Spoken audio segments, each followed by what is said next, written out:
Bayangkan bangun besok pagi, lalu menyadari udara di luar bukan lagi campuran gas yang biasa kita hirup, melainkan 100% oksigen murni. Langit terasa lebih tajam, setiap tarikan nafas lebih kaya, tapi perubahan mendadak ini jauh lebih berbahaya dari yang terlihat. Biasanya, atmosfer bumi terdiri dari sekitar 78% nitrogen, 21% oksigen, dan sedikit gas lain. Nitrogen bukan sekadar pengisi, ia menstabilkan udara. Jika nitrogen hilang, segalanya berubah. Awalnya, bernafas dengan oksigen murni terasa menyegarkan. Atlet kadang berlatih dengan udara kaya oksigen untuk dorongan sesaat. Tapi hidup terus-menerus di dalamnya, itu cerita lain. Bisa mematikan. Terlalu banyak oksigen merusak paru-paru dan mata, bisa menimbulkan pusing, mual, hingga kejang. Apa yang awalnya terasa memberi tenaga, dengan cepat berubah jadi racun. Namun bahayanya tidak berhenti pada manusia. Serangga bisa tumbuh jauh lebih besar. Oksigen mempercepat pertumbuhan mereka, dan tanpa nitrogen yang membatasi, ukurannya bisa meledak. Tanaman justru menderita. Mereka tidak memakai oksigen untuk tumbuh. Mereka butuh karbon dioksida. Tanpa itu, fotosintesis akan berhenti total. Hewan yang bergantung pada tanaman juga segera merasakan dampaknya. Ekosistem butuh keseimbangan, dan tanpa nitrogen serta CO2, keseimbangan itu cepat runtuh. Namun teror yang paling nyata, api. Dalam 100% oksigen, nyala api jadi lebih panas, cepat dan mematikan. Bahkan percikan kecil bisa berubah jadi bencana besar. Kehidupan sehari-hari jadi berbahaya. Menyalakan kompor, menggesek korek api, bahkan listrik statis dari pakaian bisa memicu ledakan. Bahkan tubuh kita sendiri jadi lebih mudah terbakar.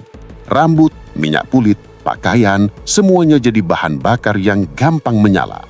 Satu kecelakaan bisa berakhir dengan bencana. Rumah sakit akan kacau.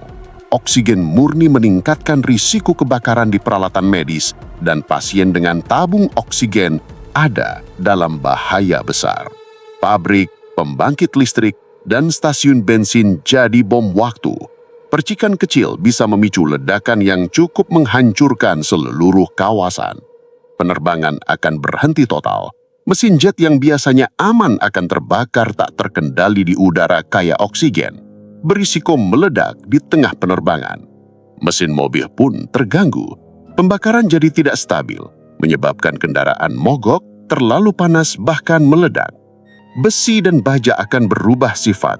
Logam bisa berkarat hampir seketika, membuat bangunan kuat jadi rapuh hanya dalam hitungan hari. Air juga ikut berubah. Oksigen murni di atmosfer meningkatkan oksidasi di danau dan sungai, membunuh kehidupan air dalam hitungan hari. Badai petir akan jadi bencana. Setiap sambaran petir di udara kaya oksigen bisa langsung menyalakan kebakaran hutan besar. Astronot sudah paham bahaya ini. NASA belajar dari tragedi Apollo 1 pada 1967, ketika kabin berisi oksigen murni menyebabkan kebakaran mematikan saat uji coba. Jika ini berlangsung seminggu penuh, kota-kota mungkin tak akan selamat. Kebakaran, infrastruktur yang runtuh, dan rantai makanan yang hancur akan mendorong manusia ke ambang krisis. Setelah 7 hari, umat manusia menghadapi kerugian besar. Hanya bunker bawah tanah atau lingkungan terkontrol yang bisa memberi pelindungan dari mimpi buruk oksigen ini. Hewan juga menderita. Serangga, burung, hingga mamalia akan mengalami keracunan oksigen, merusak paru-paru dan saraf mereka hanya dalam hitungan hari. Api bukan hanya menyebar lebih cepat, tapi juga nyaris mustahil dipadamkan. Pemadam kebakaran yang menyiram air malah melihat api makin besar. Hutan bisa lenyap dalam hitungan jam. Api melahap pepohonan, tanah hingga akar, meninggalkan padang hangus. Manusia yang menghirup oksigen murni terlalu lama berisiko keracunan oksigen. Gejalanya mulai dari pusing, kejang hingga gagal baru. Rumah sakit akan penuh dengan pasien yang mengalami kerusakan paru akibat oksigen, sementara pasokan medis cepat habis. Bahkan perangkat elektronik bisa rusak cepat. Oksidasi merusak rangkaian sirkuit halus, mematikan ponsel, komputer, hingga satelit. Kehidupan laut runtuh cepat. Terumbu karang, ikan, dan plankton mati karena oksigen mengacaukan keseimbangan ekosistem. Laut kehilangan keseimbangannya. Tanpa nitrogen di udara, siklus nutrisi alami terhenti, membuat ekosistem kekurangan unsur penting. Langit juga berubah warna. Tanpa nitrogen yang menyebarkan cahaya, siang hari bisa tampak hijau gelap yang menyeramkan. Setiap tarikan nafas terasa aneh, bukan lagi seimbang seperti biasa, melainkan berat dan menyesakan. Korek, percikan api, bahkan listrik statis bisa langsung menyalakan kebakaran. Hidup sehari-hari terasa seperti duduk di atas mesiu. Pesawat jadi tidak aman. Mesin yang dibuat untuk udara normal akan terlalu panas atau meledak di udara kaya oksigen. Semua penerbangan harus dihentikan. Mobil pun bermasalah. Mesin membakar bahan bakar terlalu cepat, berisiko meledak di jalanan. Penyimpanan makanan berubah. Oksigen tinggi membuat makanan cepat busuk karena bakteri tumbuh lebih cepat dalam kondisi ini. Elektronik dalam ruangan ikut rusak cepat. Kabel dan logam berkarat hanya dalam hitungan hari. Peradaban bisa berhenti mendadak.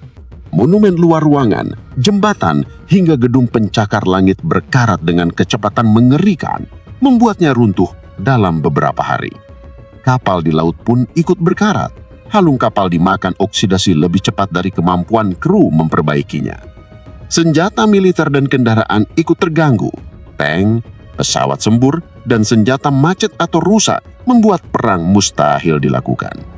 Ekonomi runtuh, pabrik tak bisa beroperasi, perdagangan berhenti, dan negara-negara berjuang hanya untuk bertahan hidup. Hidup sehari-hari terasa apokaliptis. Dunia yang dulu akrab kini dipenuhi karat, api, dan udara yang mencekik. Rumah sakit makin penuh. Kebakaran akibat oksigen dan cedera paru membuat pasien membanjiri ruang gawat darurat.